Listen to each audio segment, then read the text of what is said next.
ndabasuhuje kuri uyu munsi Gusinda bya Yesu. nitwa Yamamare. Mbasuhuje mu izina ry'umwami wacu Yesu. Gusinda bya Yesu. Ndabizi mwese muramwemera.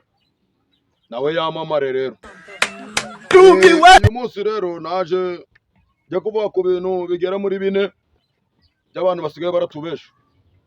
Sigaye ndahura n'utugabo twinji twaba twanyweye, yaba yanyweye kakayoga ka desa kaje kari ku gitanu kitwa Yemundu, karazamutse kageze kuri desa, nasanga kasinze kamaze kuzura kamenetse, kagatangira ngo haranditswe ngo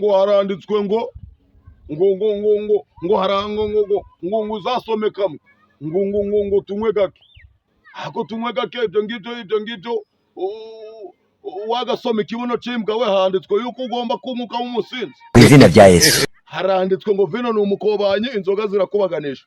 Ejo twakivuyeho babagabo banywaga ubuyoga bwa desa n'ubw'igitano. Bo tugiye noneho gukindi babandi bamaraga guhaga bakaja noneho muri zanzira zindi bakazita kujya abana ndibabajye ngo babashire mu nda. Ico naco ni ikibazo. Ndibabajye ngo babashire mu nda, ahubwo ugasanga ngo bashaka kujya abana, ariko kujya abana ko batabajya ngo babashire mu nda babajya gute ngibyo. Nawe ibaza ico kibazo, ndamurenga mushire mu nda nawe ngo yareye umwana. Nahuye n'uwundi nawe arambwira ati mukozi w'Imana ati ubu ngubu njyewe mbamuzigaye ndakora biriya ngajya abana ati nukubera ni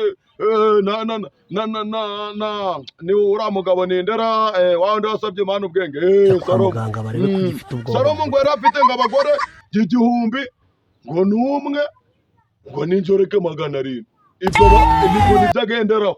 Icyo nacyo ni ikibazo cy'uwo ngo ugendera kuri ibyo ngibyo bya Salomo. Bivuze ngo wenda hari umugabo ahubwo agendera ku mugabo nde Salomo. Ikibazo nanone rero ni ikibazo c'undi mugabo nawe numvisha ari kuvuga ngo njyewe ng'impamvu ngo none ngo Dawidi ngo ko yafashe ngo umugore wa Uriya gagashora Uriya ngo ku rugamba, yagera ku rugamba nuko ngo yamara gupfa agacura umugore bakabyarana umwana. Hasa buriya tuje abagabo yemwe baga turagendera ku bandi bagabo.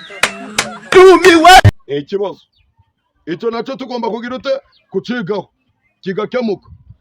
Ikindi umugabo amaze guhaga yahaza umudago wabaye nyagwego, umudago wageze mu kwaha, nta nubwo ari na mukuru w'isibo, nta nubwo ari na mutwara sibo, nta nubwo ari n'umudugudu, umudago ugejeje ino nta kibazo ngo njyewe ngo niyo ndasenga. Uyu munsi Yamamare naje ndi kubashishikariza kugira ute gusenga Imana, kandi mu byumve je naje ndi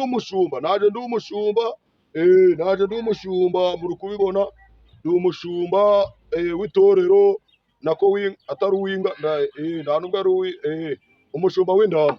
Niyo mpamvu nasanye n'ingoni ubu nje ndi umushumba pasiteri umushumba. Icyo nacyo ubwo tugomba kukimenya, icyo nacyo tugomba kucika. Ngo haranditswe ngo kwenda akona nihe ngo uzasome gake ibiki gasome kibuno cimbwa, gasome gake uzasome gake ibiki, uzasome Bibiliya wenda usome gake ariko uri gusoma Bibiliya sibyo tubabwiye. Kandi ibi bintu mushaka mwabigendamo neza. Noneho